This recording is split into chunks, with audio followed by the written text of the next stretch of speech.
Here we are. Hey, what's going on, brother? Yeah, regular shit. How you doing? Cheers. Just chilling, listening to my band High Watt Crucifixers because YouTube will just make me take off the video. But nobody's ever heard any shit like this because we never put it out because nothing ever happened when we were a band. Nobody did shit. For the record, I heard it live, and it was the shit.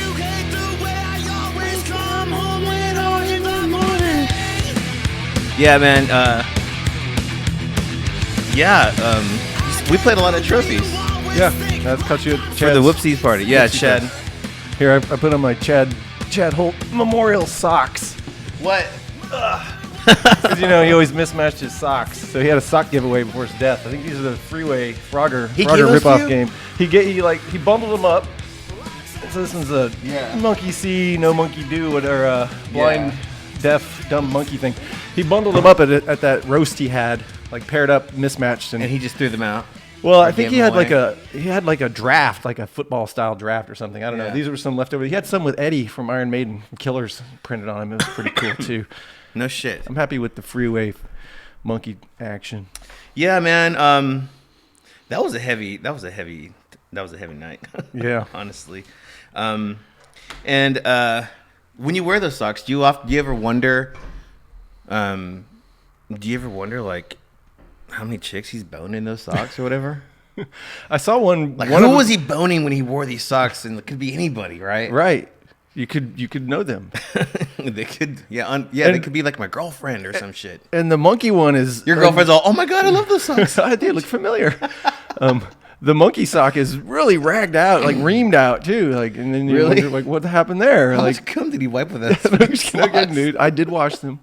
Good. They're not very absorbent. They're like mostly stretchy kind of material. I don't think they'd soak up much cum. Yeah. Just sort of smeared around.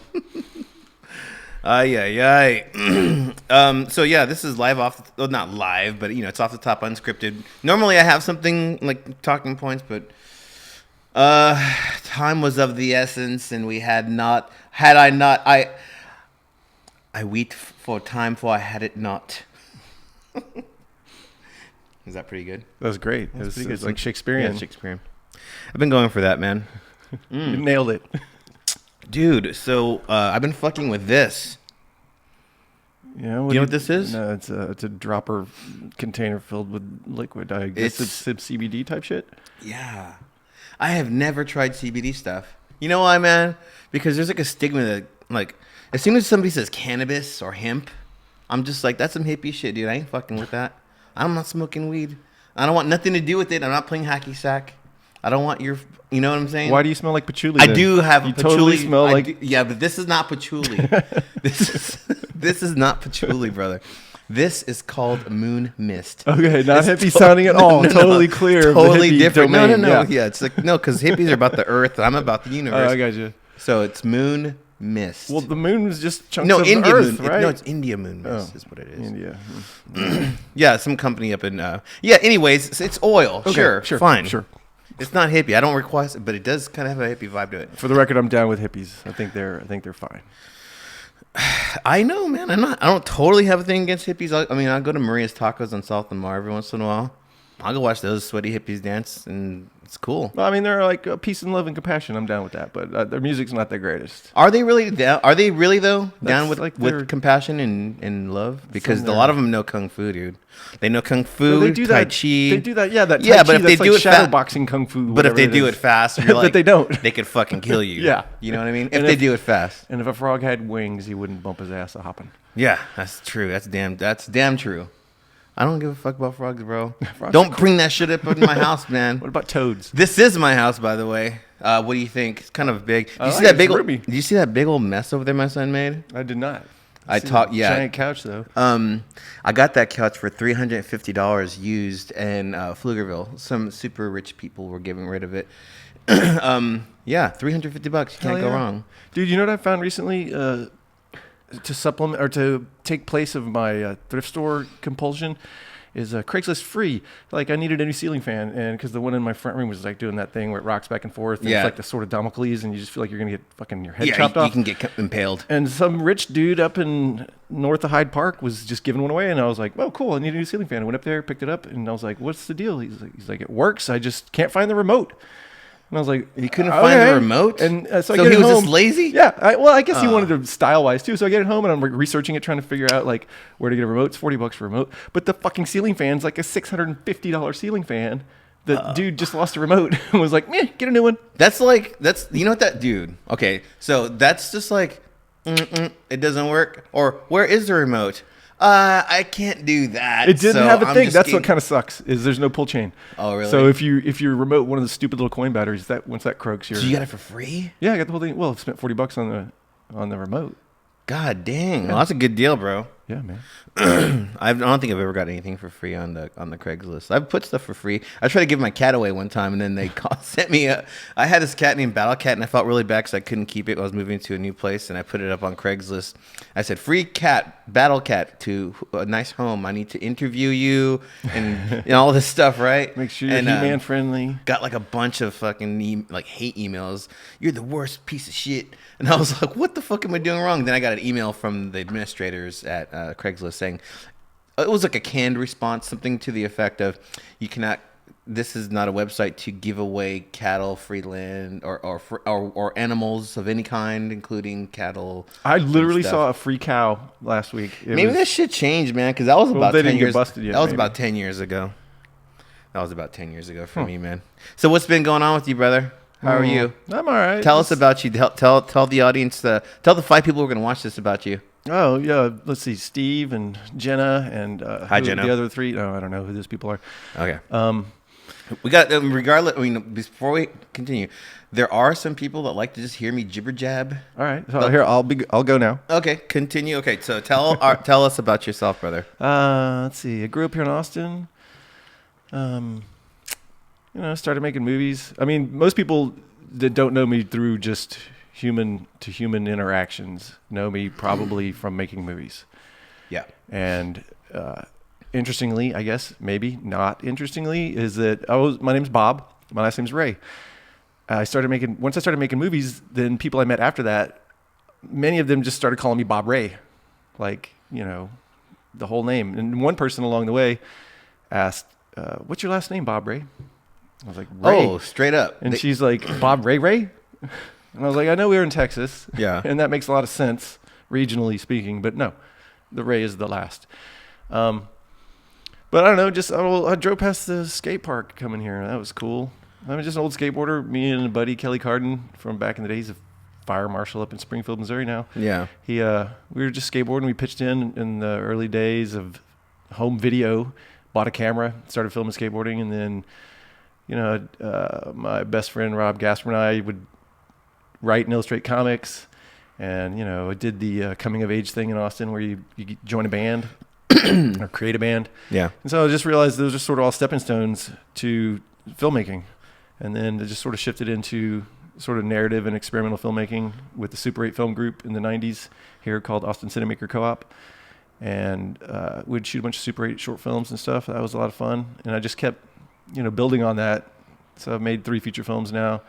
The first one turned 20 years old back in October. Mm-hmm. We had a reunion for that. It was cool. That was called Rock Opera. It's a fictional narrative sort of based on what elements I had at my disposal. So, weed dealers, punk rock bands, shitty houses, dive bars, and just sort of crafted a story based around what my resources were. So that was 98? It was shot in 98, finished it in 99. Wow. And the Alamo Draft House had just opened, the original Alamo Draft House on Colorado Street near 5th Street. Yeah, right there next to Frank's, where Frank's used to be, or I don't know if it's still there. It was right where the boathouse was, the old gay club where you could get 10-cent well drinks. 10 cent well? It was in the late 80s. 10 cents? So we would go hang out there and get all kinds of 10 cent well drinks. Double. Make it a double. I'm rolling tonight. Jesus Christmas. So, all right. Yeah, so Tim... Did it play there? It played there for 3 weeks. What? Yeah, 3.5 weeks. Awesome. Tim saw it and, That's cool. And liked it. And he's always been a supporter of cinema and unusual stuff. And so that was badass. And then... after that, we screened at a bunch of festivals and things. Chad Holt, who we were talking about socks earlier. Yeah. He was in that. He played a weed dealer. It was a bit of a stretch. Yeah. To his credit, though, like so some of the things, there were little flares of humor or whatever in the movie, and one was based on a true story about Chad. And he and I were next door neighbors in West Campus area in our 20s. Chad Holt. Right? Yes. Right. Famous, infamous, and everything in between. Dubious. Yes. Quite dubious. He was dealing like shitweed, brickweed, Mexican compressed mule piston shitweed. Right. And I think he brought like the price of shitweed down in Austin. So that's Was nice. he really selling that? Yeah, he was selling bricks of it. That makes sense. And so he was riding he's like a tall dude. He's like 6'2", maybe 6'2", lanky as lanky, fuck. and he's riding a little 20-inch BMX bike. So he just looks like a spider, Right. on a tiny thing. And he's got a Lone Star beer or whatever beer he's drinking at the time, bottle in between his fingers on the bike, and then he's got like a bag of weed just dangling from his teeth. And he rides past Cain and Abel's, that kind of frat bar on West Campus, and he's like, "Hey, you frat boys ever seen 3 pounds of weed?" And like just sort of taunted them. There was a fence. They jumped over the fence, started chasing him. So we recreated that scene for Rock Opera, just to flesh out his character a little and show that he's kind of a little, So that was a real thing that happened. Yeah. So when we filmed at Trudy's on 29th Street because they had a little balcony. You didn't record that, did you? No, we did. It's in the movie. We shot on Super 8 because I was doing a lot of Super 8, and Chad was like hell if I'm gonna act with fake weed, right? A bunch of bullshit. So he brought 3 pounds of real weed. Jeez. And then we had blocked off the street illegally. We had a box truck with grip equipment in it. Like we were shooting on 16mm film, so this wasn't this renegade crew of like three or four people. Did you try to tell those dudes that you were just making a film? They're still being dicks. So Trudy's let us film there, but we weren't interfering with what Trudy was doing. But the city and the state, whatever, didn't know that we were doing that. Like we didn't ask the permission to block off the street, and had the cops come, and fucked with us, they might have found that 3 pounds of weed. God damn, dude. But it made it more exciting. I guess yeah. And obviously no real super repercussions happened from that. Yeah. I've yet to see the Rock Opera. I've seen little snippets and stuff like that. I remember, and you know what, man, I got to be honest with you. I knew Chad Holt from just going out, hanging out with him at the bars and just drinking with him all night and just being an all-around cool dude. It was like one of those, Chad Holt was one of those dudes that, like, as soon as I met him, I didn't feel like a stranger, or I didn't feel like I had to watch what I say, or who's this guy? I mean, that was a very long time ago. I was a little bit more uptight than I think. I was just still relatively new. I think it might have been 2003. Might have been about 2003. Yeah, I met him at Trophies. And yeah, he always had a really fun, exciting vibe to him. Yeah. And he always had a really cool collection of characters. He was open to anyone being part of his circle, which was a double-edged sword, certainly. I mean, I've known him since he basically moved to Austin when he was going to University of Texas. So like mid-90s, we were next door neighbors for several years, like 7 or 8 years. And, that's a admirable trait to have that much tolerance. On the other hand, god damn, sometimes like just someone's just, I don't know, you're just like kind of like, okay, they don't offer much, they're annoying, and I've had enough. But Chad has an endless tolerance for all types of people, which is great because you get to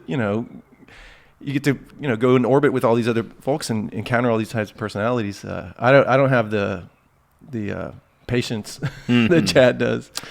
Yeah, not as much. I'm a middle child. I have a lot of patience. I think okay, he's just endless. He has endless patience. Okay. All right, let me tell you about the first time I met you, and then we can talk about your patience level. I was probably being a dick, right? No, not really. I mean, you kind of were being a dick, but not directly to me. Oh, you were being a dick, not even indirectly. But okay, so here's what happened. All right. I was working the door over there at Continental Club. This is 20. This is right before my son was born. 2020, maybe. Wait, no, 2020. 20, not 20. Like yeah, sorry. 5 days. 2012 is what I meant to say. Yes. 2012. I think it was the beginning of end of 2012 or beginning of 2013. It was before my son was born. I was working back door at Continental Club, And I said to you, what did I say to you? I said something about someone I knew was making a film, and I told you about it. I can't even remember who it was. And you were like, yeah, cool. Well, what are they using? And I was like, what do you mean? What? And you're like, well, here's the thing, man. There's just like so many independent people that are making films and they just suck because they do it half-assed. They don't care about the craft of what they're fucking doing. So you hear what I'm saying? Do you understand what I'm saying to you? I'm passionate. I'm like, you want to see a real fucking movie, dude? And you went and back and you came and you gave me Total Badass. You're like, this is a real movie. It's called cinema. This is a real movie. Yeah, it was like that kind of. It was like that kind of My vibe. friend Bucket was like, Bob, why do you make movies? You hate movies. I was like, why do you know? He's like, yeah, you hate movies. I was like, no, just so many of them are fucking garbage. And especially when they have like the world at their disposal, disposing. They have all the resources, they have all the talent, and then how do you fucking make a piece of shit movie when you have all that? Yeah, you were like kind of like on that. A bit of a okay, yeah. You were on that vibe. I would think my tone wasn't quite so aggro there. It I was was probably just like, I'm trying to make small talk. What No. camera are they using? You're kind of going for it. All right, probably. or you're making a point. Maybe you were just in a mood. I think you were doing sound. Did you ever do sound at Continental? No. What were you doing there? I worked the back door. Oh, okay. Yeah, I just sit there and read and write screenplays and shit. I just figured that you did sound there because I knew that you did film. I thought, well, he's got to know something about audio. Anyways, yeah. So that was the first time I met you, and then we hung out after, here and there. Like I know you, I don't know you. Wait, what happened to your friend's movie? I don't even remember, dude. I was like, I want to say I can't remember. It was like an idea that somebody had that I was just telling you about, and I don't even think they ever did it. See, Yeah, I can tell. half-ass I can stepping, tell. half-stepping motherfuckers, dude. There's a theory that hate that shit. That you shouldn't talk about the projects you want to do too much because you get a sort of visceral thrill out of conveying your enthusiasm for the project and seeing someone react to your enthusiasm and react to the idea that you've somehow fulfilled that drive to actually do it because it's so much work. I don't know if I subscribe to that because I need little nuggets of happiness and encouragement along the way. Yeah, I know what you mean. I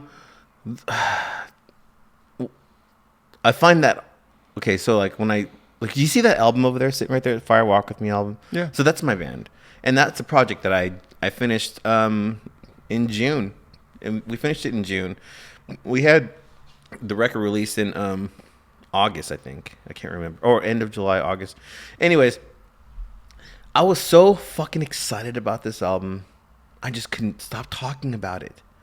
And it wasn't even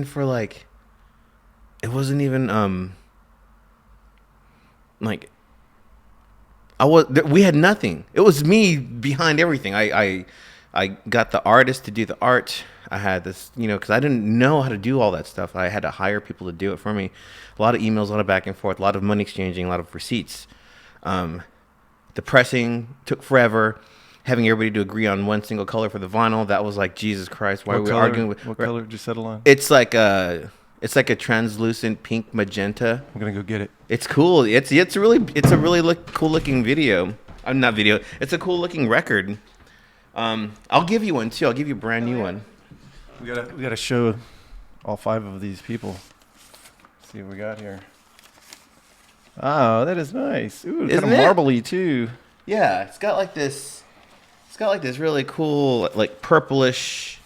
I don't know how well you could see it, but yeah, my friend Conrad Keeley from Trail of Dead did the artwork. Oh yeah, he's a badass, man. Yeah, he's pretty good. We're playing a show tonight, or actually we're playing a benefit. I jacked off. Sorry. Okay. We're playing a benefit for a friend of ours that got hit by a car recently. It's gonna be at Kickbutt. It's going to be at Kickbutt Coffee tonight. But by the time everybody sees this, the show will have been over and you'll be seeing it the day after.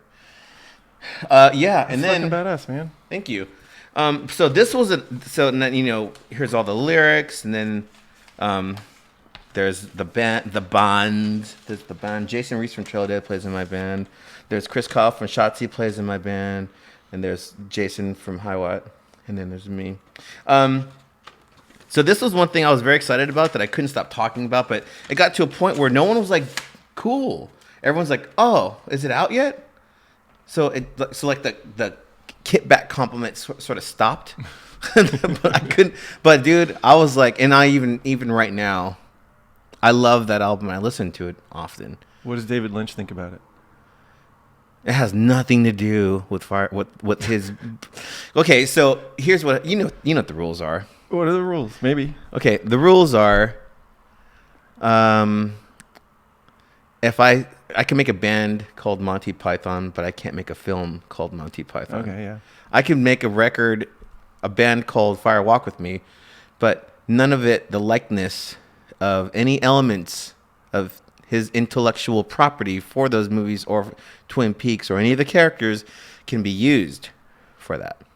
You sound like you're laying the groundwork for legal defense. Well, dude, that's what it is. There's things I had to learn. You have to worry about that, like that Melvins album, Lysol. Dude, I'm not about to put out an album just to have them be like, well, you can't make that album anymore because that's bullshit. Well, if you get the old Melvins album, Lysol, it says Lysol, and then they started putting black stickers over it because I guess Lysol sued them. What? And then it just came out. I don't even think it has sued them. I get or whatever, cease and desist. You know. Yeah, it has to be a cease and desist. I don't think those dudes had money. Sued them. I just shorthand. Sorry, Melvins. I don't like your And this band. was like in the '90s. This is a long time ago. But and then if you get it now, it's just blacked out. It doesn't say Lysol on it. Dude, I don't like the Melvins. I fucking love the Melvins. Really? I fucking love them. Yeah, I missed the train on the Melvins. You know, okay, so I missed the boat on the Melvins. I missed the boat on Jane's Addiction. I missed the boat on Menudo, the band. I didn't. Everybody loves that band. I don't know why. I missed the boat on a lot of bands that people do. I don't like Insane. Fuck you. Right? What about the Fuck Emos?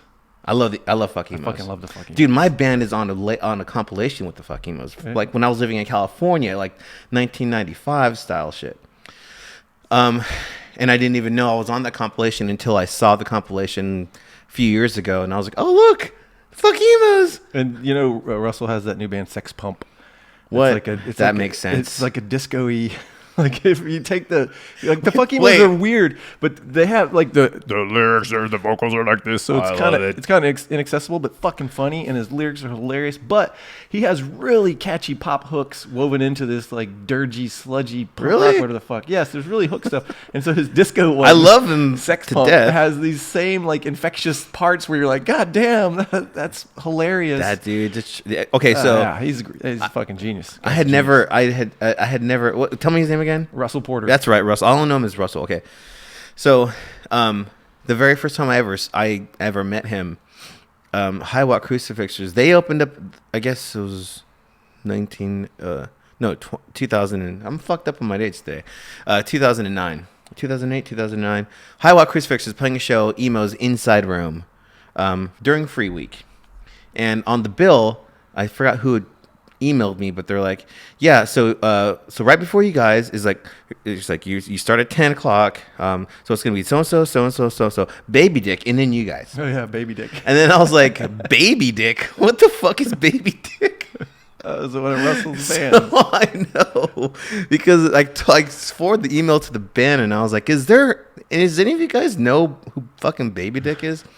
And nobody knew, and I started asking around. I was like, because I became intrigued of the name. I'm like, who has the balls? I have a hat. It has a hand. Yeah, like there's a little hand. Yeah. The sticker, it was a hand. That was it. That's what I was doing. If you can't see it, I'm just like, I'm kind of like doing like a little pinky, like when you hold your teacup with the pinky hanging out. It's like that. Anyways, that was their sticker, and so finally somebody's like, oh, that's the guy from Fuck Emos. I think it was Dustin Putz. He's the one that told me, because I was working at room 710, and he goes, oh, that's the dude from Fuck Emos. And I was like, oh shit, really? And so I told the band, we got excited, we showed up early just to watch them. We got their first song of their set. We're pushing in gear, and I look up on stage, and we walk through the door, like off of Red River. We walk from the sidewalk right through the door, and as we're walking through the door, I hear Russell go, this song's called Big City Boys. And I was all, what? And we all just like look to the left, and there's Russell on stage, and he's got the microphone here. He's got the mic stand. He's got a drink in each hand. He's holding like drinks like this. He's got like two drinks like that. and he's like holding all these. He's holding drinks here, and when he would take a drink, it would just spill all over him. And he had that weird effect on the voice, and I was like, this is next level, dude. Like, this is crazy, cool. So we sat and we watched the whole show, and it was great. And then I tried talking to him afterwards, but I think he had some family there. I think his family was there, and then he had to bail. I thought they were gonna stay to watch us, but no. And anyways, yeah. So that's my story with Baby Dick. I never got a chance to see the Fuck Emos. They might do a Valentine's show. Fuck Emos? Yeah, I heard he was teasing online about the possibility. Sean Powell, the drummer, he's in Surf Bort out of New York City. They're pretty badass too. Uh-huh. Kind of different, but more punk rock, kind of rah punk rock stuff. But the Big City Boys song. So Chad Holt, when he was working for criminal defense attorney Adam Raposa, he started a nonprofit organization called Drunk Drivers of Texas. Yeah, I saw that. I remember so that. If you needed to accrue community service hours, you could do so through his organization by sitting at a bar and with a computer and saying, "Hey, drunk person, did you know you could take a bus?" Or just helping inform people of other things. And he would also, that's cool. He would also, when Uber was kind of banned for a while, if you called him, he just promoted his phone number. He would take you to the bar to get drunk and then take you home later for free or tips. It's no longer around anymore, but the digital presence still exists, and we made like 15 or a dozen public service announcements, and Big City Boys was one of the songs we threw on one of those. Oh, no shit. And they're ridiculous because it's really sort of reverse psychology in a way. Mm. The name even doesn't clearly indicate that they're against drunk driving because they're called Drunk Drivers of Texas. Like it's a fan club, or kind of seems like it would be like a club exclusively for drunk drivers, right? But so that's kind of the to bring you in a little bit, like what the fuck is this? And even when you watch the PSAs, they're a little confusing, intentionally so, but I think they're fucking funny as hell. And we shot it at Trophies. I think the last day Trophies was open, and we had a bunch of fireworks in there and nearly burned the place down. Yeah, they're pretty good. Do you remember? You remember Dave Sprower? Yeah. So Dave Sprower, man, that guy was curmudgeon-y former owner of Trophies. Former owner of Trophies, which is now Seaboys. It's all fancied up. Yeah, Steve Warnheimer, respectable dude, he owns and runs it. And I didn't even recognize it, dude. Yeah. But I think that cooler behind the bar downstairs is the same cooler they had. I'm serious. If it worked, I don't see why you would have gotten rid of it. I think it's the same one. But I was upstairs from Whipsy Fest, and you'd nearly fall through the floor to the downstairs, and they obviously redid the floor because the Jade Room upstairs. I thought that was just like I thought that was a rumor that the roof could cave in. It was very squishy, and we filmed some up there, and there's a lot that Chad and I filmed for Total Badass, which is a movie about Chad, a documentary about Chad, and we filmed there, and he's like testing out electrical outlets, and like, oh shit, my god, shocked and shit. Like that place was sketchy as hell, and you just see rats running on the fucking pipes behind the bar, Oh, dude, I remember that. I do remember that. Or how about that restroom, dude? We filmed it there some too, yeah. So for the people who never were in Trophies, if you walk into Seaboys, towards the back where the exit is on the left side of the room at the very end, before the exit was on the right side of the room, and the left side was just one like stage. It was weird too because it was like kind of dog-legged over there. It was like kind of just useless space, but. And the restrooms were on the right. If you're standing in the entrance looking to the back of the club, the restrooms were on the right hand side, and the boys' restroom always seemed to have this giant puddle of piss in the middle. And like of a the broken. floor. There's always a broken porcelain toilet, or a broken, just some pieces of it missing. Not like it doesn't work. This is broken, like shards, yes. Like shards, dangerous, and puddles of piss. Yeah, you'd have to just hop to the part that was not as covered with piss, right? Just to even get close to the toilet. It was fucked up. Wear your boots. Always wear your boots. If you drop your beer, you drop your wallet or anything, you could just forget it. Just set it on fire. It's done. You could just forget it because that place was fucked up. And the very first time High Wild Crucifixes played there, and I told this story to Chad on the podcast, is that Mario Alvarez had set the show up because his band X-Rated Presents, I think is what they were called. They used to play there a lot. And anyways, Mar's like, yeah, go over there. There's Dave. He's got our money. And I was like, but who? Which one? He's like, that dude. I'm like, that dude with the shirt off, with the big giant belly, like leaning up against the wall with like the a fucking off-duty construction worker. Yeah, he was holding like driver. He had like a gallon handle of some scotch or something, and he's like, yeah, I'm like, get the fuck out of here. So I walk over there and I was like, hey Dave, what's up, man? Thanks for having our band. So did you know if we're gonna make any money tonight or anything? And he goes, Highwalk Crucifixers. Yes. Hold on. Yeah. No. Wait. And then he goes behind the bar, comes back and gives me a case of Lone Star. And he goes, no, it wasn't a case. It was 4 6-packs. He goes, here's one for you. Here's one for your band. It's like a $5 value. He just gave us a 12-pack or a case of beer. So I was like, cool. That's fine with me. Yeah. And we used to always play the whoopsie parties over there in the parking lot. And yeah, those were lots of fun, dude. Yeah.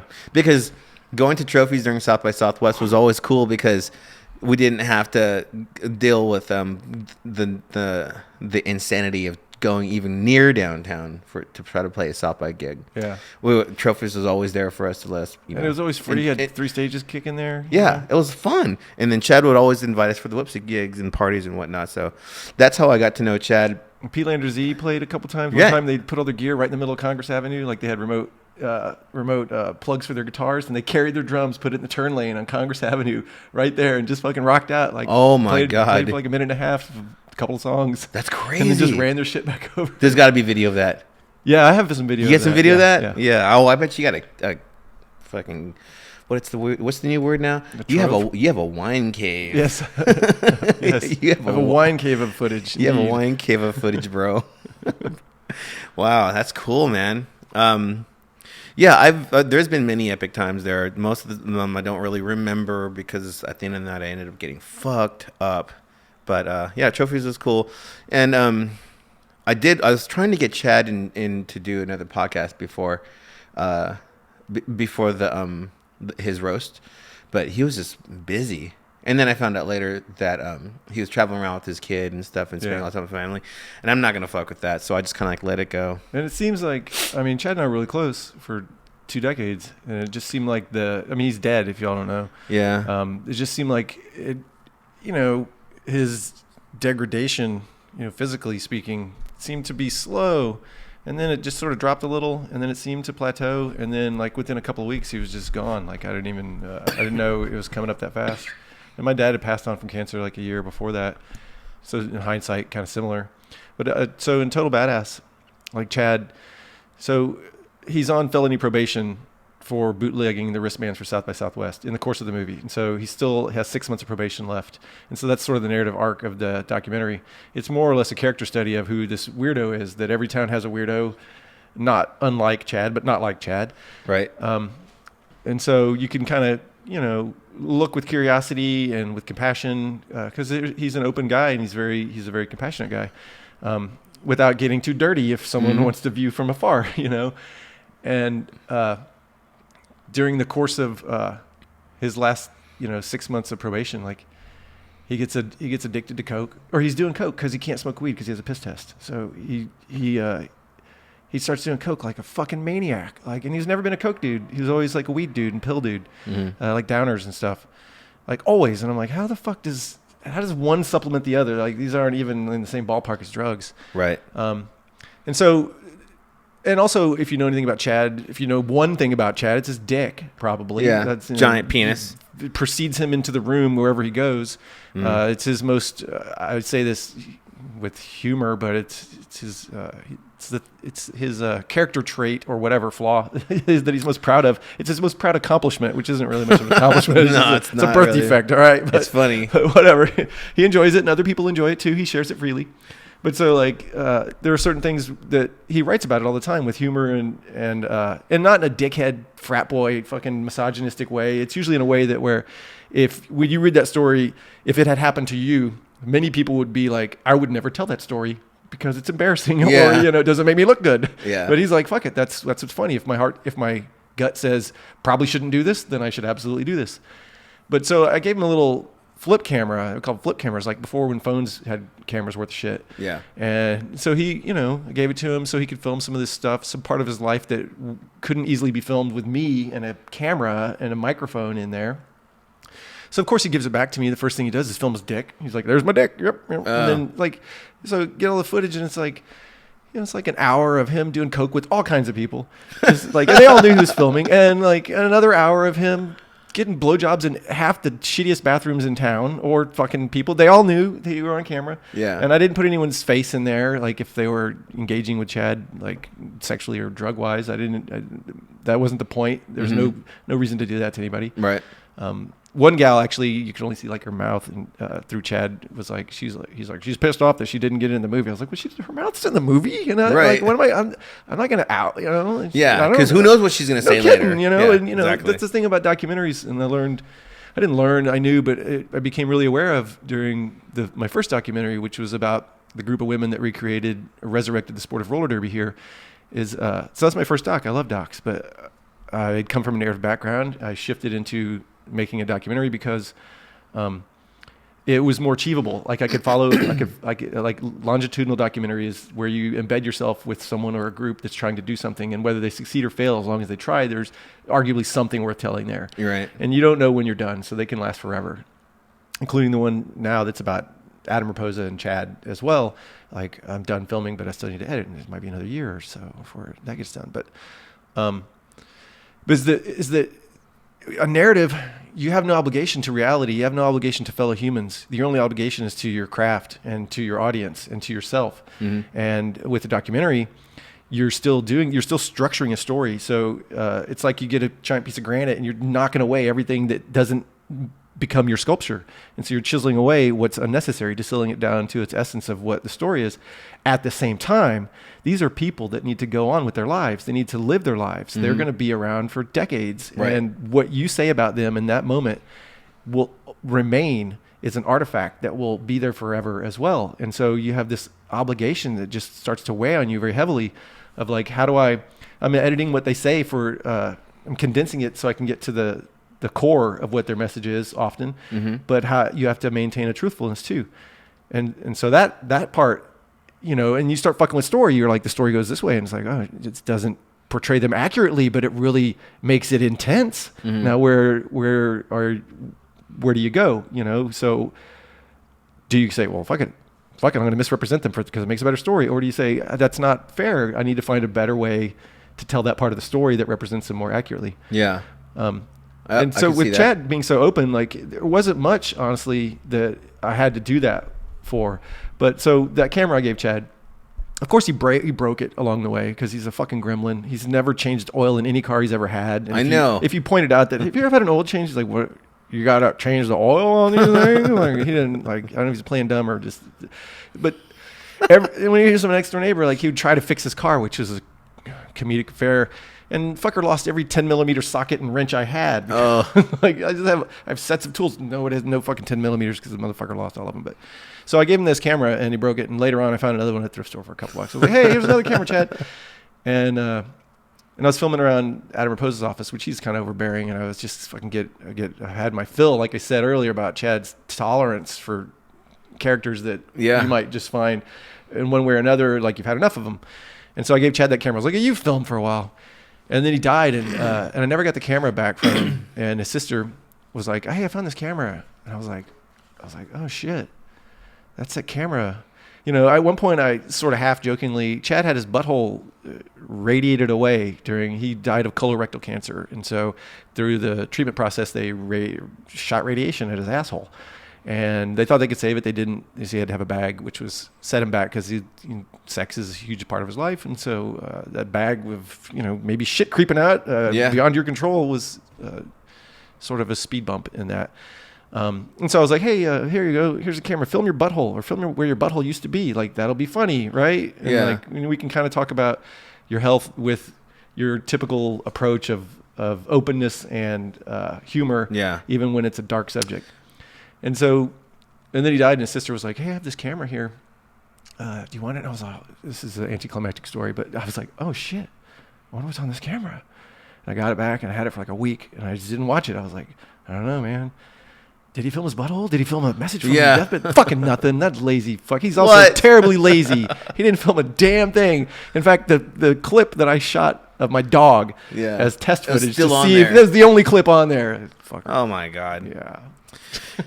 It kind of still feels like dude's not gone, man. Honestly, I always, whenever I drive by 04 Lounge, I always think to myself, I'm like, is Chad in there? Or Yeah. it just feels like it's just not real. I was at the Lost Well watching Sex Pump, Mm-hmm. and I was like, this is like a month after he passed. Did you do that? You did the thing at Lostwell. No, we did. Well, we did the 20th reunion screening at Austin Film Society, and then we Okay. had a little after party with. Okay, Fishman all and right. Sex Pump at I'm Lost okay. Well. I'm But I was upset. like, this is where, other than we intentionally meet up, this is where I bump into Chad. You know, not specifically the Lost Well, but just at a bar or whatever, just shooting the shit. You're watching a band, and you look over and you go, "Hey, there's Chad. I'm gonna shoot the shit with Chad and hang out for a bit." You know, and Yeah. it's gonna be fun. And I was like, because I already missed him in the sense of like, you know, we would meet up on purpose and do stuff. And so that's not happening. But also just the randomness that he was always out doing stuff. Yeah. Just the randomness of bumping into Chad and going, cool. I That's gonna be fun. would always run into him at 04 Lounge. Yeah. And I loved going to 04 Lounge because that was one place I could go where I knew there's nobody there that I want to talk to. It sounds fucked up, but like even when I'm saying it, I'm like, there's people there I don't want to talk to. It's perfect. They don't know me. I don't know them. Yeah. They don't want to know me. I don't want to know them. And it's still a dive. And maybe I'm eat a girl. Who knows? You know, because there's some loose women in there sometimes. Bartenders are always awesome there. But anyways, yeah, and they got pro. But yeah, man. And then, you know, I guess towards the end months before, him and he would call me to go hang out with him at, what was that? Casino South, right over there off of 71. Yeah, next to the Aquadome, the fish store. That's pretty cool. I would go over there and hang out, and I met a lot of cool people through him, man.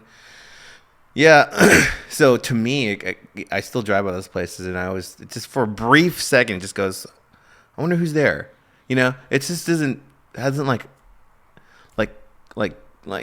me and like Chad and I, we were pretty tight, but we weren't like tight. But we would always like call each other, text, and see what's going on, where we're at. Or if he was out, he'd invite me to go to barbecues and stuff. You know, he's just, like I said, very welcoming dude. And then of course, you know, that in contrast to the character he was like doing crazy shit like that dude. It was like he was nothing like that, but that was still him, kind of. Yeah. Like it's like you couldn't see anybody else but Chad doing that. But here's Chad, the cool dude, inviting you to barbecue.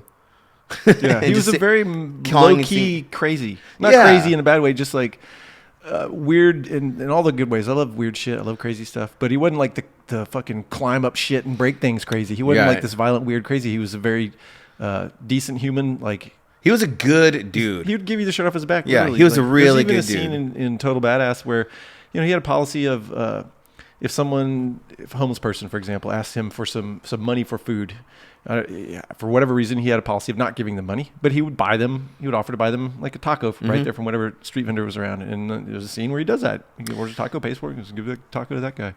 We did a podcast. Him and I did a podcast. He came over here, not to this house. It was at a different house before last year, and that was in May. That was in May of last year. Anyways, so midway through the fucking camera, the camera died, and it just goes deet, deet, deet, and that was it. And I told Chad, I was like, dude, we only got like 15, 16 minutes of video, but we have like 140 minutes of audio. So I need for you to send me everything you can from Whoopsie or movies or whatever. Just send me anything. So he sent me a big like cachet. Wait, of him doing cocaine and getting blowjobs? Did he? No, just these are just pictures. A lot of Okay. them were Whoopsie. I said, just send me all the Whoopsie covers. Right. Send me all the things so I could fill the video space up, Yeah. right? And I'm like, oh, that's cool. I'm like going through all the pictures. I'm like, oh, this is cool. This is a cool.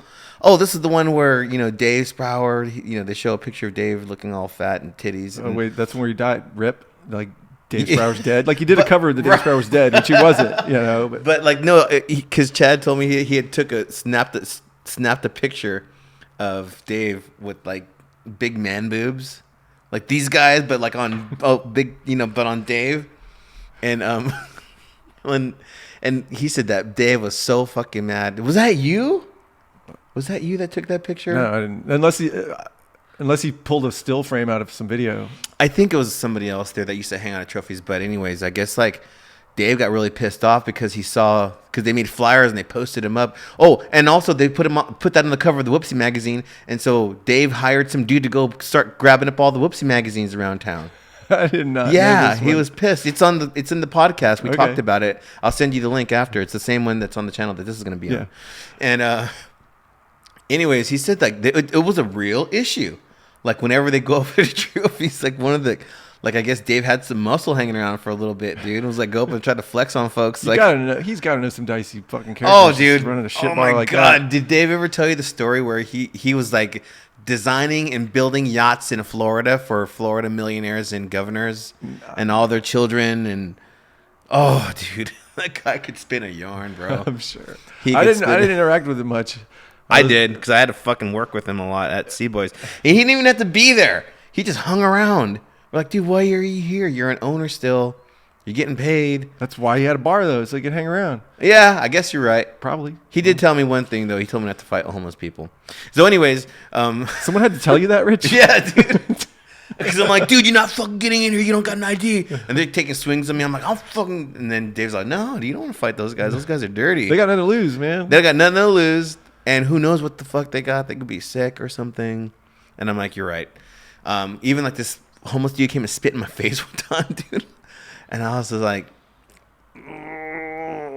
no, what he did is he come up to me and he goes, fuck you. Like he goes, fuck you. Like really close to my face. He was a homeless dude, just crazy. We'd see him walking around talking to himself and shit, high or whatever.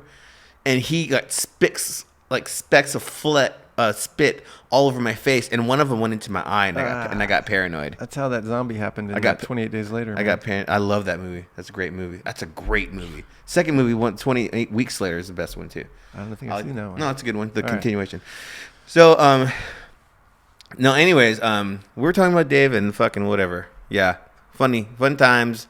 But what I wanted to talk to you about, dude, is did you? I know that you as a filmmaker, what were the things that inspired you that wanted to make films? Because these are questions I've been thinking about that I wanted to ask you. So as a filmmaker, what are some of the things that you saw as a kid or growing up that made you go, this is something I want to do? This is something I'm interested in. Was it an accident? Did somebody one day like say, oh, my arm is tired. Here, hold this, kid. And I give you the camera and you're just like, holy shit, my life's changed. Like, is it like that? Or is it just something it was cold-hearted, calculated steps? In hindsight, it seems like it was more deliberate than it probably was. But I was always writing stories, even in elementary school and shit. I'd write just weird stories. And I always took art class. I was a decent illustrator. I was really good at composition and angles and depth. And so I always enjoyed that as well. And then my best friend Rob, who works at Continental also, he's a really good illustrator. So, and we played Rob Gasper. Yeah. He draws. I didn't know that. Yeah, he's badass. He does a ton of posters, and he's a badass. All right. And he and I play Dungeons and Dragons, and that's vital too, because that's like collaborative storytelling. And if you look at what cinema is, and granted there's a screenplay, but the actors bring their interpretation of the text to life. And cinematographer adds the color and the mood, and the set decorators and everyone adds to it. Mm-hmm. And so Dungeons and Dragons in a way is that also. And Rob was usually the dungeon master, which you'd think maybe as a filmmaker would have been a dungeon master, but I enjoyed not having to be in control of everything, and he kind of liked that. And he's a good storyteller too. He would, as we were growing up in elementary school and stuff, he would go see a movie and recount every detail of it, which was great. So doing that, telling stories. We started drawing, creating our own stories, fantasy, science fiction type stuff. Not really superhero stuff, but kind of comic booky kind of things. And so I'd sort of thumbnail him, and he would finish the illustrations. And so that's storyboarding right there. That's what a lot of people do when they're making a narrative, is they kind of effectively make a comic strip out of it. And then it was through skateboarding that I first started filming stuff, because me and Kelly would go around the state, and we would go into contests. We were both like shop sponsored kind of level of skaters, and pretty good. Not kind of peaked there, Right. And then just started cutting this together, and I already started editing music, or just sort of even at 2 cassettes, like dubbing and hitting at certain marks and just sort of fusing one song with another song or putting a beat, just real simple stuff. And I'd create these things called drunk tapes, and on one side it was just sort of lively songs you could kind of drink to, and the other side was really fucking weird, like Butthole Surfers type shit and other weird stuff that's like that you flip it over when you're drunk, and now it's all psychedelic shit. I like psychedelics. I like experimentation. I like warped views of reality and distorting reality in a way where it creates an otherworldly effect. And so, and then I didn't know, for one, I didn't know you could make movies outside Hollywood. Like, there wasn't really an independent film scene yet until like the early 90s. I mean, people were doing stuff, but unless you were really keyed in, you didn't know a lot of this stuff existed. There was no internet, for example. Like, you go to Vulcan and you'd go, or I Love Video or somewhere, and you'd look at the non-mainstream shelves and you'd get to see some weird shit. Yeah. But it didn't seem achievable, and you couldn't shoot on digital, so it absolutely was not affordable. Even if you shot on video, there was nowhere to screen it. The video projection systems back in the early 90s, all the way up to the late 90s, were fucking garbage. It looked like mud projected onto a wall, and nobody had them. Nobody. There's also a credibility factor too, that if you made a movie on video, unless it was just really sort of avant-garde and broke through on really unusual channels, it just was out of hand. It was just ignored because there was this sort of threshold. Because the format? Kind of, because the format had so many limitations aesthetically. It was aesthetically uninteresting, not uninteresting, but it was absolutely unappealing for most eyes, and it looked just like home movie stuff. And so unless you use that aesthetic to your advantage to suit your story and your characters, and you found a way to embrace that, then it just looked like a low rent piece of shit knockoff of something else. And early on, I kind of learned, I don't think it's wise to try to make a Hollywood movie that's just a regular Hollywood movie when you don't have the tools that Hollywood has. Hollywood tools. Yeah. So, because it's just going to look like a cheap, shitty knockoff. So, and I'm totally disinterested in that. And I've always been good point, dude. That's a great point. So, I didn't even thought about that. That's good. So find a way that where you can, your limitations can become your assets. And so I'd always done that. Even still, like, I have several projects I would love to pursue, and some of which are written where they would need a budget, and it would need money that I don't have access to. And I wrote it because I wanted to write that, and I wanted to tell that story. I don't know if I'll ever get to make that film, but I have several that I would like to get, that I would be happy pursuing, and I tend to pursue the one that is achievable. Right. And that's what led me down to documentaries. But so along the way, like at one point, like, as a skateboarder, my family are iron workers, welders and shit. Nobody went to college. And, I was get out of high school, and it was like, oh, what do I do now? And I didn't know UT had a film school even. I didn't know how college worked. And I was like, well, I guess I'll go to ACC and just sort of see if I'm interested in that and get a sort of communications degree. They have some film appreciation classes. At Crockett High School, I went to Johnston for most of the time through busing, desegregation busing. So they would bus different neighborhoods across town to sort of mix different socioeconomic classes and different races. Right. Which was a noble idea that I'm not against. But in a practical effect, I sat on a bus for an hour to get to school, drove past half the schools in town, and sat in it for an hour on the way home. That kind of sucked. And also, Johnston is traditionally black school, which had, as its electives, were like auto mechanics, shop, like these real, is a trade thing, and it's fine. But there was really... Those were at black schools? Yeah. Well, so, like, right. And there's just the fact that you can have a black school in a fucking society is a fucked up thing. Like, you couldn't just have a white school. Like, I mean, I know we do kind of the rich schools, but you know what I mean? Right. And you didn't have to be black, but it was, like, overwhelmingly, in Austin it's in East Austin. It was, the demarcation for segregation was, I-35. And at one point, blacks were only allowed to live over here. So they were still densely populated in that area. So predominantly it was, what you would call a black school, I guess. Right. And so they would bus, we were just South Austin, blue collar South Austin. So they would bus in, and bus people from there to others. But there weren't any really, like, I wasn't really interested in pursuing welding and ironworking. Like, I did that off and on until I was 29. I think those are cool to learn if those are at school, but do too now. It's creative. But if there's a creative aspect, like there needs, for me, and I'm a fucking snob, as we've already discussed, there needs to be some sort of creative gratification out of it. And both my brothers are ironworkers, and there's some problem solving stuff that is intellectually stimulating, and you get to figure out and stuff. But a lot of it is just work. It's just doing things, putting them together. It's action. Yeah. And it's like, I need some aesthetic pleasure out of this in some way. So I made a point to not learn to weld because I knew I'd get a pay raise, and then I'd buy a car or truck, and then I couldn't not have that job. Yeah, so I'd be trapped. I was like, fuck that. I hear and you. It's kind of dumb, but it was like my own little. I hear you. So right before I quit, right before I made Rock Opera, I learned to weld, and I can't weld for shit. But I was like, all right, I have my quit date. I'm gonna try to learn to weld. My dad tried to get me to weld, and I just wasn't. It wasn't my fucking thing, man. And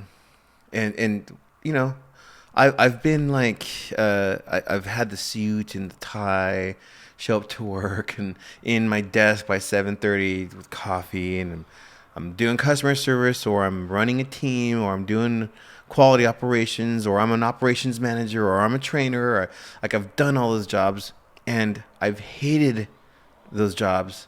Even though they paid good, and every couple of weeks I'd get a nice check, and I was able to pay the rent and go have some drinks with my friends on the weekend and not have to worry about Monday and look at my bank account. I was okay. But for those 8 hours I was there, it was torture, man. It was like torture. And my dad was excited and happy that I had that job because I wasn't a welder, but at least I'm working for General Motors now. And there was, because there's no creative outlet there, those are very sterile work environments for me as far as my mind goes. I need to be challenged creatively anyways. Yeah, I'm the same. I feel the same. And like, otherwise that's why you're not the iron worker, dude. And I'll work. I'm a hard working motherfucker. And whatever I do, for the most part, I'm going to put all my energy and effort and intellect into it. But if I'm not intellectually and creatively engaged, then I'm just giving you my effort. And a good effort, and I'll do a good fucking job. But I'm here punching this clock, and I'm going to do the best job I can do for your thing. But it's just a fucking thing that I don't really care about. It's a means to an end. You have a mortgage, and you have bills and shit. So sitting at the back door of the Continental Club, Continental Club's kind of got a cool cachet to it, but I have a long history of sort of dead end jobs where I don't do a lot because being there doesn't require a lot of me. I have to pay attention to, I look at it like I'm having a party at my house. It's complacency.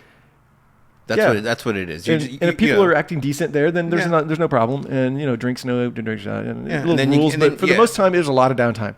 And so one woman who was this European gal, there's a lot of Europeans that come there, especially from Northern Europe, that like the sort of blues rock scene. And she was like, "Oh my God, this place is magical. What do you like about working here?"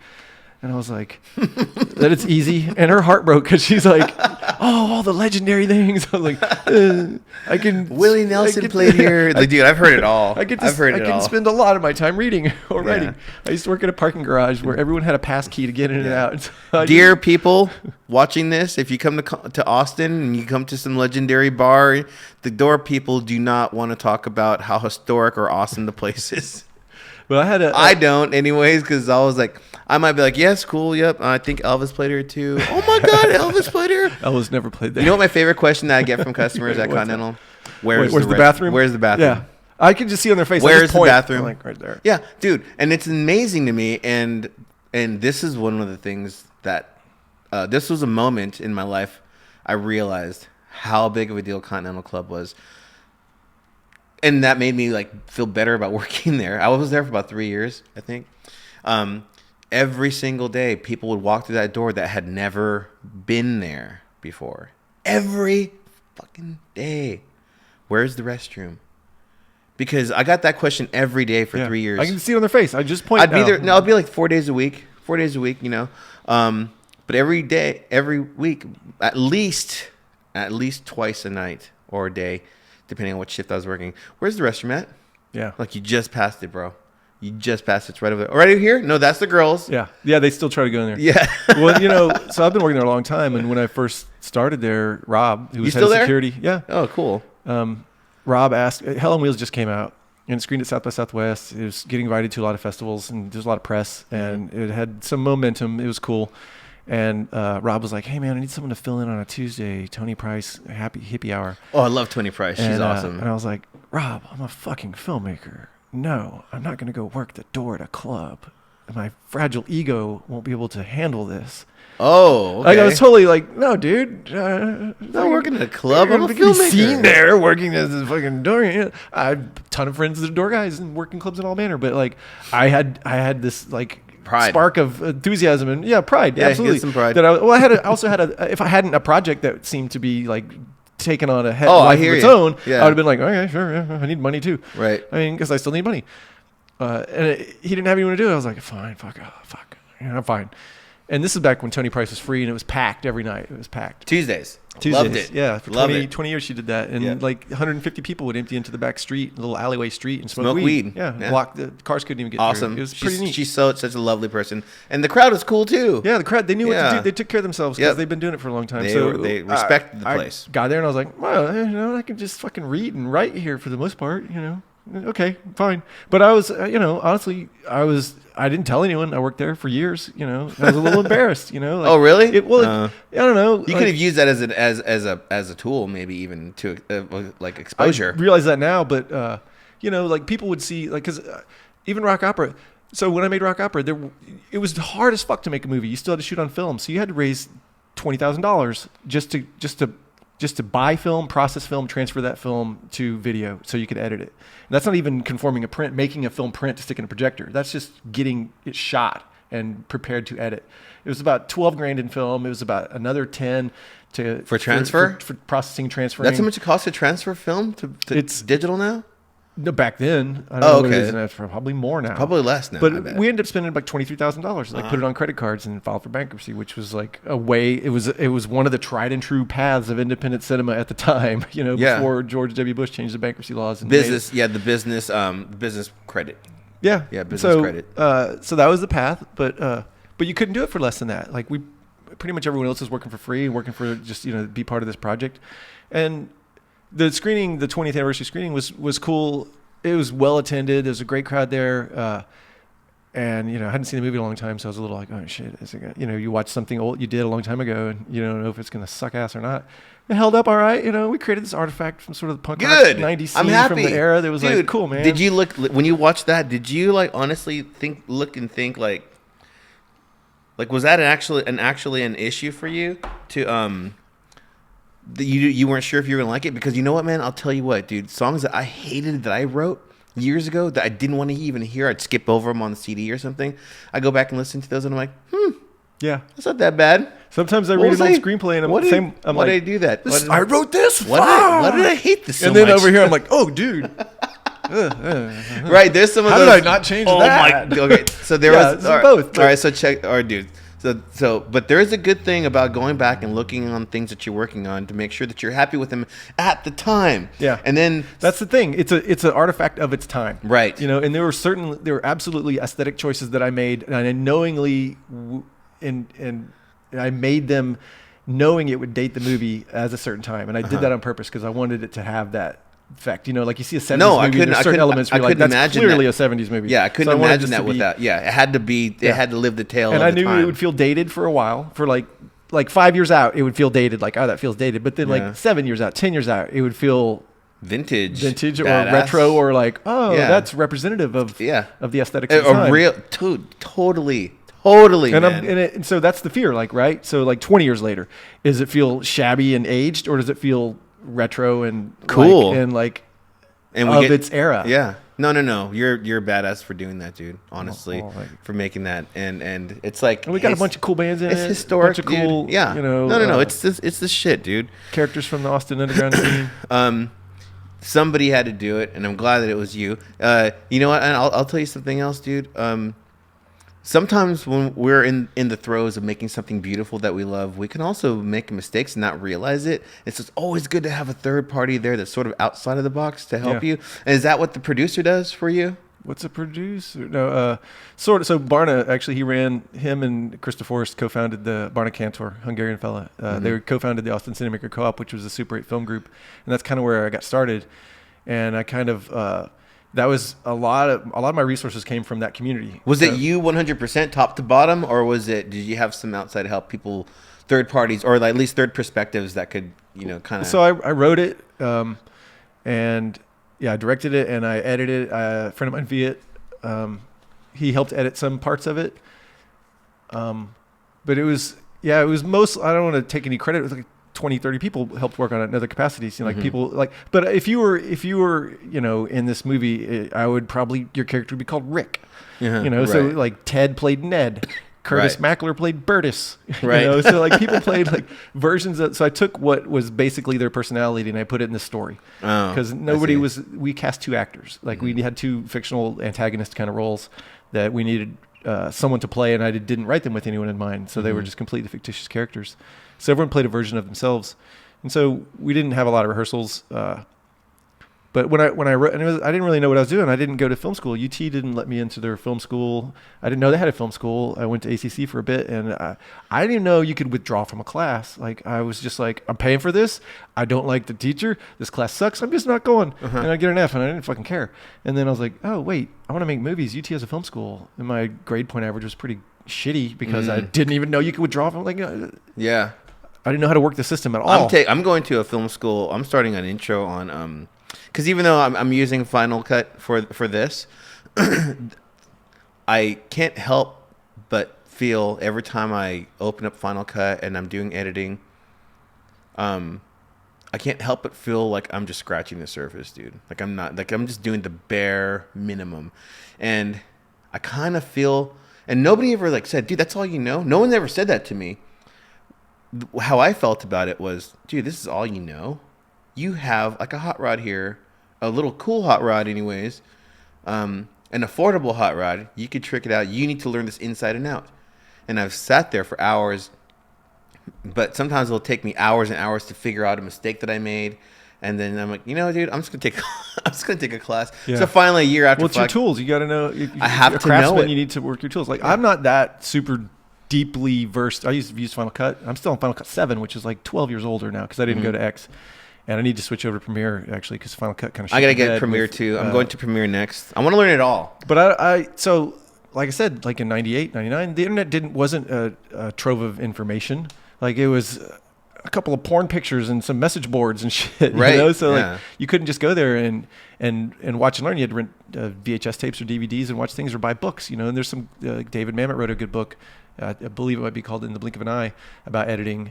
When he was editing one of his first films, and there's an older one from the 50s or 60s, like old school editing, and so that was kind of my resources. And other than that, it was just, and so most cuts are straight cuts, or they're like L cuts, you know, where you cut audio, which is a different thing. But like, you know, the more you learn about perception, how we perceive the information, how we consume information, audio and visually, you know, the quickness with which an eye scans the screen. So, you know, how to cut on a motion, you know, so use motion and sound as a distraction to disguise the edits.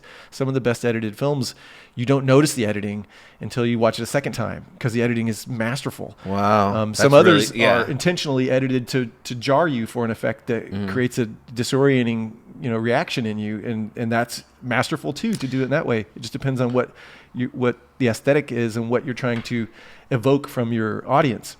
But so that's what I just read them, and it was just like gut feeling. It was just, and I'm blessed with a good gut, I guess. Yeah, no. That's what it is. People have instincts. That's exactly what it is, dude. You can train and inform yourself and learn that way. And some people, like, we could practice all day long, and none of us are going to be Michael Jordan, right? He's blessed with some gifts. Yeah. You know? Yeah. So in other arenas, people are blessed with different gifts. And my aunt makes films, you know, so there's creativity in my family. In your bloodline. Yeah. Yeah. I didn't even know that when I started making films, actually. And she makes documentaries, too, but they're about ballerinas and immigration. So there's really no... Ballerinas and immigration? Well, there's those different movies. Oh, okay. She actually got nominated for an Academy Award for a documentary she made. No shit. When We Were Kings, the Muhammad Ali, George Foreman movie won that year, which was a fucking badass movie. That's a bad flick, dude. I love that movie. But I was like, Catherine, cool. like, this is badass. We both make movies. But if you look at, like... there's no nepotism benefit to the kinds of movies she makes and the kinds of movies I make. There's no Venn diagram overlap of like, hey, your resources might assist me. No, there's none of that. Yeah, man. There's this one time I was recording How About Chris Fixers were recording an album, and me and you know, the band. No, there's no other writers in the band. Like Mario wrote a couple of songs.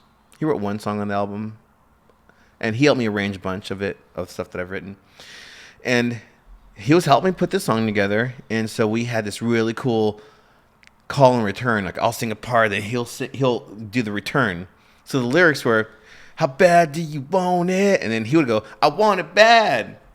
So like we go into like record it, and then midway through, our bass player is like, "Hey man, do we really want to sing that like that?" And I was like, "What are you talking about? The song's about a dude trying to like get this girl to go home with him from a bar. Wasn't anything like." And he goes, "No, you got Mario singing that part. Sounds like you're at a gay bar." And I was like, then from that point, I just couldn't like. Because the intention of me creating this piece of art had this specific vibe, and then for the not because of the gay bar or nothing like that, but just for the mere idea that it could be interpreted differently, I was like, you're right. I don't want my music to be interpreted any way than I originally wanted it to be. That never occurred to you nor Mario, though. No. Yeah. No, him and I worked for hours. So wait, you changed it or what? What happened? Yeah, we did change it. You should have just went for it. I know, man. I kind of feel like I should have. Could have been our cool gay song. Wait, so who did the return? What happened? What did you change the lyrics altogether? Yeah, we changed the lyrics. Oh. But I remember like just sitting there, me and Mario were like, no, this is about. We're the ones singing it. We know what we mean. The dude's in the bar. He's meeting this chick. He's trying to get her home. There's a graveyard. We had it all figured out. Nope. It's like. Then we heard it, and then our producer sits back and he goes, "Kind of sounds like two dudes singing to each other." And we're like, "Oh my god!" But I guess in retrospect that would have been cool to do. Yeah. But at the time, I was just like this cutthroat. Nobody's gonna change my art. You can't tell me how to do it. And so at this point, I was just like, "This is a beautiful song. I love this song. This is a perfect rock song." I wrote it, I did it, and it's perfect. And then somebody was there saying, "No," and I was like, "Yeah." No, we're going to do it anyways. And then all of a sudden, I got this fear of like, oh my God, something I created could be interpreted differently. What's not the original intention of the song I originally created. And it got in my head. And then 2 days later, I was like, talked to the producer. He's like, yeah, it kind of sounds like two dudes singing. And I was like, oh, come on. I was so mad. Not because of the aspect of like maybe there's two gay guys in love or wanting to go home and bang. There was the aesthetic that I had created in that song was disrupted, and it ruined it for me. And I was like, "Fuck." So, anyways, but that's just an example of having, I don't have all the answers, but like you were saying earlier, sometimes it's cool to make mistakes and happy accidents happen. Maybe I should have. I don't know. Who knows? Maybe that song could have taken us to the ends of the earth, brother. There you go. You fucked it up. I could have, man. We could have been in fucking Amsterdam, dude, playing leather daddy festivals and shit, which wouldn't be fucking. Which at that point, I think Hard Rock Crucifixes, we would have done anything. There was nothing going on with that band. As good as we were, like the best garage rock and roll band ever, But, anyways, well, man, dude, let's. There's a couple of other questions I wanted to ask you. But to the point of the outside voice, though. Yeah, right. So the shit that I've been shooting for almost 10 fucking years now is, so Chad got a job with Adam Raposa, criminal defense attorney. I was there. I went to go visit him one time. So just to check it out. Adam's in Total Badass and may have been in an iteration of it before when it was still Raposa's conceptual. In it? Yeah, so Chad gets arrested for possession of hash, which is to all the viewers and listeners out there in the state of Texas, any derivative of marijuana is a state jail felony. Meaning a fleck of hash will get you jail time, mandatory jail time in your sentencing if you're found guilty. Then. No, still to this day. Whereas like a small brick of weed wouldn't get you jail time. So what? Yes. So there's a dude in Round Rock where they weighed his brownies and they tried to prosecute him on the weight of the brownies and they called it a felony, a derivative or whatever the legal terminology is for it. So did he get hit on that? Well, he was facing 99. This is like a decade ago. He was facing 99 years in jail. Something like 20-year-old or something. Made some pot brownies. And Williams is kind of the notorious law and order dickheads up there. It'd be nice to meet when I'm up there. I've never said anything about Williamson County. I love Williamson County. I think I went to a thrift store there. Williamson County is awesome. I love it. Every time I go there, something about the water is just amazing. Anyways. But so Adam's in the movie as Chad's criminal defense attorney, and he ultimately gets Chad's possession of hash knocked down to emitting a noxious odor.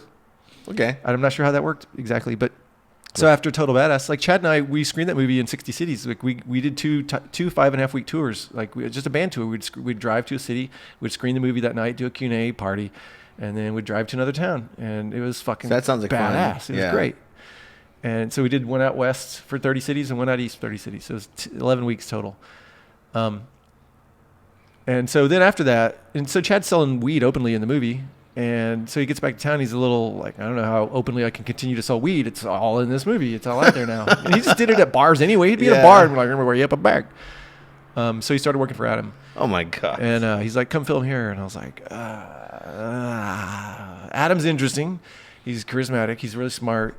He fights. There's definitely a story there. I just don't know how much tolerance I have for being in this world. So I gave him that camera. Yeah. So and then over time, like we did this truck smash video where it kind of went viral, and Hollywood started trying to make reality shows out of him, and all kinds of weird shit happened along the way. Playboy wrote an 8-page article about Adam because I had done some animated shorts for Playboy's online thing, that's and cool. And I knew I didn't really know, but I was connected with the guy who chose the editorial content of the magazine, so I was like, hey, check this out. Mm-hmm.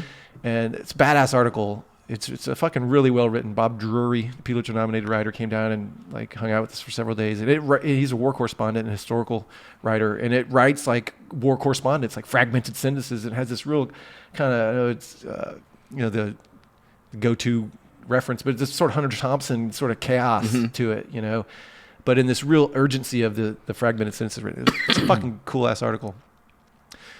Except for what does he call me? A former punk rocker, I think he called me. I was like, Adam? No, the fucking Playboy writer. Oh, really? He's like, Bob Ray, former punk rocker. I was like, what? Okay.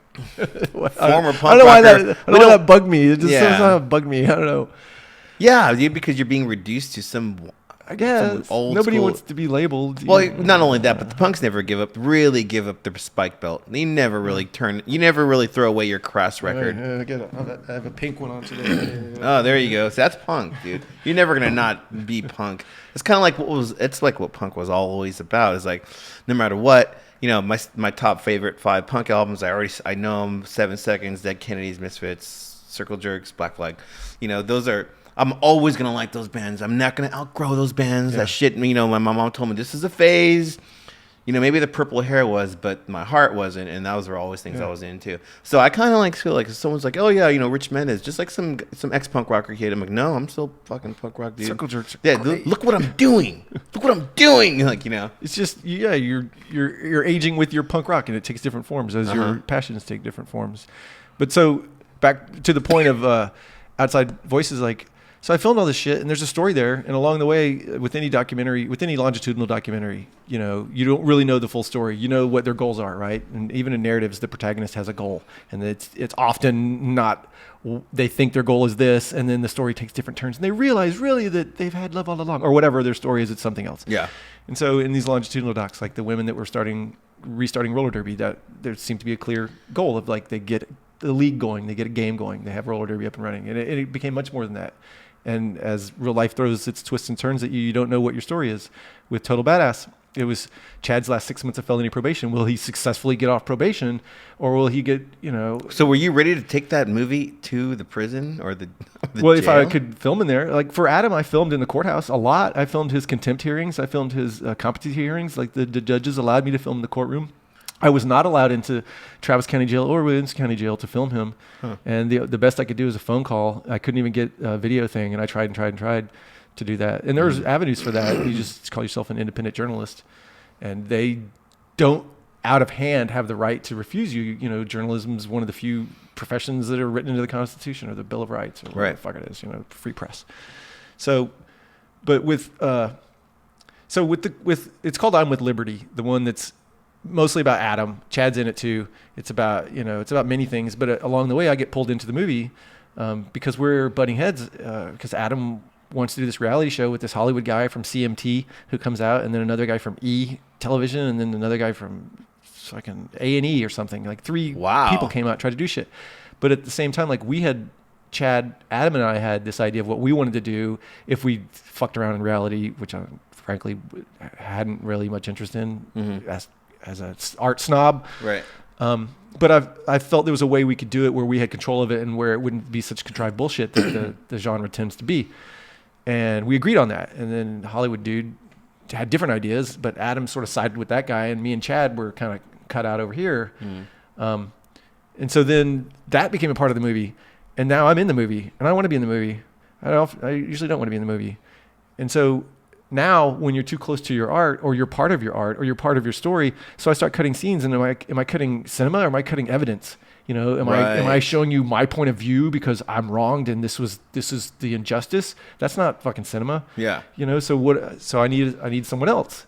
And with Total Badass, a guy named Andrew Segovia, who I'd met through a film professor friend of mine, who's one of his students. He's a fucking badass editor, and we just started working together on Total Badass, and we ended up cutting it together, and that was very helpful because in a certain way, I kind of got pulled a little into Total Badass because I was friends with Chad, and there was a point of it where, I mean, Chad's been one of my best friends for 20 years. There was a point where his drug abuse was concerning. Alarming, and you hear my voice, you know, and he's like, "Hey man, are you supposed to shut the fuck up and just film this shit?" You know, and he's saying it half in jest, but I'm like, I don't want to film you dying, motherfucker. All right, I mean, I kind of did, but from cancer. I didn't actually film him dying, but I filmed, but so with On With Liberty, that's what's been sort of paralyzing, is that I cut some stuff that I fucking love, but also like trying to find the story, like through the distillation process. Where's the story? You know, is it a story about a lawyer trying to become famous? Who fucking cares? If that's your fucking elevator pitch or whatever, hey, you want to watch a documentary about a lawyer trying to become famous? Hey, fuck you. No, I don't want to watch that. So it's not about that. It's got to be about much more than that. You know, is it just to like pull back the facade and look at who this character person is? Is it just a character survey? I don't think that's not enough for me either. There's got to be something else in there. But can I see, you know, what it really is when I'm in the middle of it? And so, hopefully this will work out. I have an editor named Amanda, and her and I are gonna, you know, see where we're going with the stuff that I have cut and the stuff that we do have, and see where it can go. And it's refreshing to have another voice that will give you some honest feedback and try some things that you might not have tried. And if you like them and they work, you find a way to put them in the story.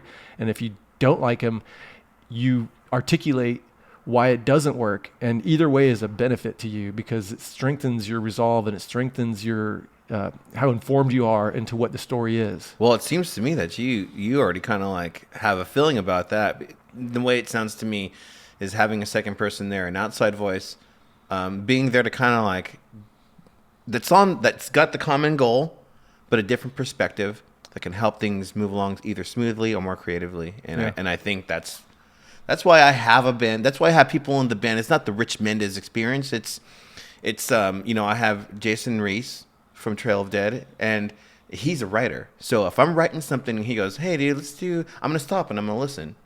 But if you're just a dude in my band that I hire you because you play really good at whatever you do, but you don't write, and I'm not going to listen to you. Yeah. So luckily for me, I got two other writers in my band, and all three of us have the same common goal. And so it's really, really good, dude. When you hear this record, it's really well. I mean, I wrote all the music, but me, Christian, and Reese, like we pretty much arranged.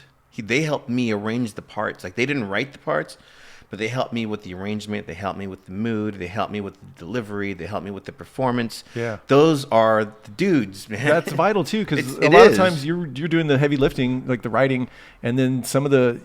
So there's a saying, it applies to probably everything, but I think it was attributed to cinema as I heard it, and it's a movie's never finished; it's merely abandoned in the editing process. You know, that's a wonderful way to think about it. Do as much as you can do until you just can't do anymore.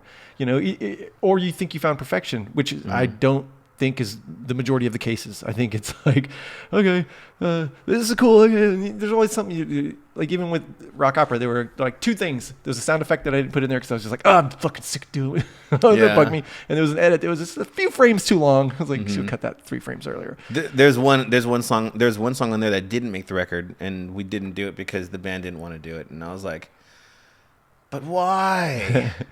But what? So you didn't record it at all, or it just didn't get on the record? Oh. No, never recorded it. I still have it. I have the music. I have it on my phone, and I have it on my computer. But it really bothered me. And then finally, I was like, I had to talk to the dudes. I'm like, what is it with that song? I'm like, well, it's just that first opening line of the lyrics. It just does not working, dude. And they're the writers too, and I had to go, oh, all right, well, you guys, all right, you guys, you're in my band for that specific purpose. If you're saying this certain thing, then it has to be fixed, and we just didn't put it on the record.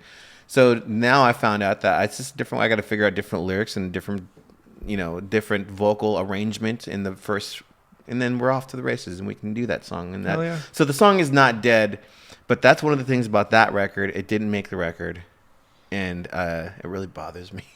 Yeah. I wanted, because that was that was like the second song I'd ever written for this band. So that was to me like one of the OGs, man. What? We're not gonna have, huh? Like when in the rock opera days, like when I was in my 20s, and the guy who played Toe in rock opera, his name's Jerry. He was a good friend of mine, and we started a band together.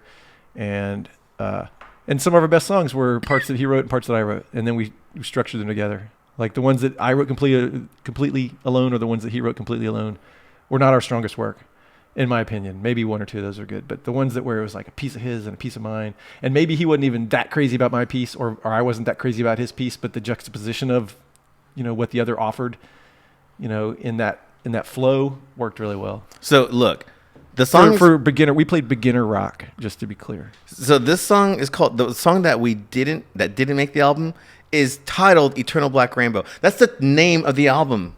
It's a good title. The name of the song is Eternal Black Rainbow. It didn't make the album called Eternal Black Rainbow. You hear what I'm saying? Yeah, but now people think you're super artsy. They're like, wow. No, man. What does it mean? Hey, dude. No, there is I mean, I don't know. We're going to do another EP here next year. And I when you said earlier, you're like, yeah, I don't know when we're going to finish this, maybe next year or a couple of years, or you said a year of editing. You said approximately. Probably. I mean, shit, 10 years of life distilled down to 90 minutes or whatever. Yeah, man. But so I feel you on that, because the urgency and the want and need as an artist to get it done is quite overwhelming sometimes. Yeah. I'm a completer. Yeah, my wife dubbed me a completer, and it's not a sex thing, but I'm sort of the opinion that a few things. A job that's done half-assed is a job you'll do again. You've almost done nothing unless you've completed something. A half-created artifact, there's some cool half-created artifacts, but like we're in the business, we create artifacts, right? Right. This record is an artifact. Mm-hmm. Like it's going to outlive you. The movies that I make are going to outlive me. And until they're finished, they don't exist. Like nobody's going to see raw footage at my house, a handful of people. Like it's not a thing. And then the satisfaction of having finished something, and the fucking relief, frankly, of clearing off that, the mental hard drive of that space, mm-hmm. Where you can apply it to another creative project is liberating. And in a large degree, sometimes these movies, especially the longer ones, like Hell on Wheels was 7 years. Total Badass was a 3 years. So that was the shortest one as far as documentaries go. Mm. And then we've been shooting since 2010 around just here and there and off and on with the Adam Raposa thing. But that one, like, there's points where I'm like, I don't want to be a fucking, not because of that probably, but where I'm like, I don't want to be a filmmaker anymore. Like, why am I doing this? Right. Right. Like, is it just ego? Is it just identity? Is it like, I'm still, so I ebb and flow, like all artists, when you find the muse or you don't, or you have inspiration to create or you don't. And then in those dark moments that you start to question fucking everything of like, why, especially when, I don't want to bag on this town or anything, but it's fucking expensive as shit to live here. Yeah, and then just a bit expensive. The struggle to survive, I'm not an old get off my yard motherfucker. Like there's one for every generation, or a fucking herd of them. But it was, back in my youth and, young adulthood, like that was part of the appeal here, is that you could have a part-time job and a roommate or two, and you had a lot of energy for creative endeavors. And now you need to work so much that, you can barely pry an hour or two out of your day, or if you have the energy to do so. You're right in the sense that Austin has changed a lot. the clientele, people, everyone has changed a lot. I've been here almost 20 years, and I was driving around on Christmas Day the other day, and I was driving around freeways and everything, and I'm like, dude, this is totally 2001 traffic right now. This is 2001 traffic right now, because there's traffic in Austin, but that's how it used to be. Now it's like, dude, takes you 45 minutes to get from here to Runberg on any given weekday midday. Yeah. You know, I still have in my head that I can get anywhere in 12 minutes. Oh no! I know. Me It's too. been like decades since that was possible. 16 years, 16 minutes. 16 minutes. I would be like, you can get anywhere in town in 16 Yeah. minutes. I used to tell people that when I first moved here. I'm like, anywhere in town, 16 minutes, dude. I'm on a bike. I get from here to there in 25 minutes. It's no big deal. A lot of hills, no big deal, right? Wrong. Now, anyways, not wrong then, but wrong now as far as like time frames and it's just fucking. It's crazy. I got hit by a car one time. You know, and the people, when I was working at Continental Club, I remember I was outside in the back and I was, you know, watching the door and I was smoking and I'm just making sure no one comes in or takes any drinks out. You know, it's easy, right? And this woman walks out and she's really good looking girl. She's one of them rockabilly, psychobilly type chicks with like the big hair and, you know, she looked like she just stepped off of like a Macy's catalog, 1965 Macy's catalog, Right. You know. And she's got the Hellcat tattoos and the whole thing. And she's sitting there. She's talking to me. She goes, I just moved here. I'm like, oh, really? Cool. How long you been here? She goes, I've been here about 3 months. And I was like, oh, how you liking it?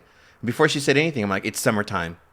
It's going to be really hot till maybe February or something.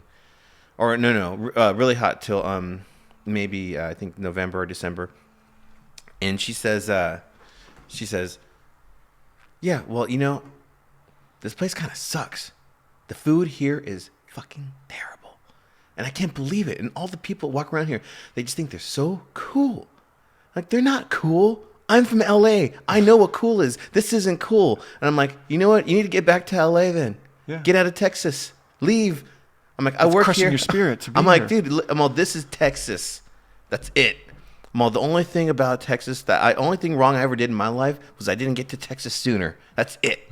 Okay? Like I told her straight up because I love Texas. I found myself in Texas. I love Texas. I love Austin. I've seen it go through changes. That's fine. People from California are moving here because it's expensive and shitty in California. Now they're coming over here trying to make it expensive and shitty here. I get that. Life is challenging. I'm a grown up. If you get in my way, I'm going to find a way around you. You know what I mean? It just becomes challenging. Life, that's life. Yeah. It gets expensive. Well, you know, we got to switch it up. I got this place. This is really expensive. I kind of wish I didn't get my place. And I own a house with my dad over here on the east side, a really big house. And I can't live with him because he's kind of crazy. You know, I love him. I love him to death. And I know that he loves me, but he doesn't like me. And so we just can't live together, man. So I got to sit here and I got to pay all this money until, if or when, you know, he's unable to take care of himself and I have to move there with him and I have to. Right. And even then, I don't even know if I would, man. 'Cause the relationship there is kind of broken. But anyway, it's a different question. But anyways, man, we got to wrap this up, dude. I got to get to work here. And so how do people get a hold of you? You got like Instagram or you got Facebook? I think I'm Bob Ray Bob. And Bob Ray Bob on Instagram, where I think one or two people like my tweets at the Bob Ray on Twitter, whereas I just dump half thought out jokes that I don't know what else to do with on there. Oh, you do some comedy? Well, I write comedic stuff. Oh, you know, I've written some cool comedy stuff. I like funny. Yeah. Well, one time. Okay, check this out. All right. So this is this is not a bit that I wrote, but it's something that I never forgot that made me think I could write comedy. Because I like how we've been sitting here for an hour and you're like, oh, you're funny? Go on. Listen. Yeah. So I'm like, so one day I shaved my head. I'm in California with my dad hanging out, right? And I shaved my head bald.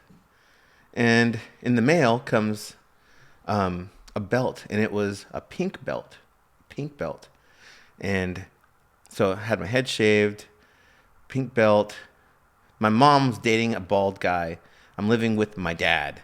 My dad looks at me and goes, you look like that dude who has sex with your mother. And I was all, what?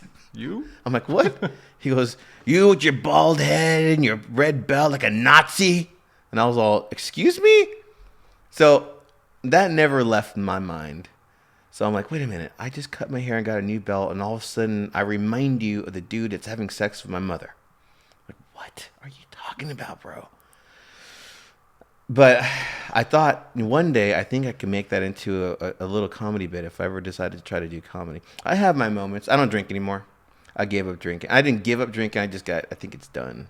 It's ran its course. But I used to think that I could be funny when I was drunk, but I think I could be funny without being drunk. There's a lot of comedies that are sober. Yeah. But anyways, man, but that's my little short story. Yeah, and we're going to go ahead and end this on the real song that should have been on the Eternal Black Rainbow, entitled The Eternal Black Rainbow. And let's see if it works. You gonna work? Thank you, buddy. Thanks, Rich. It was a pleasure, brother. And I'm glad to see you're doing well, man. Thank you. I'm glad to see you're doing well as well. Kicking, live and kicking. All right, everybody. Thanks a lot. Bye.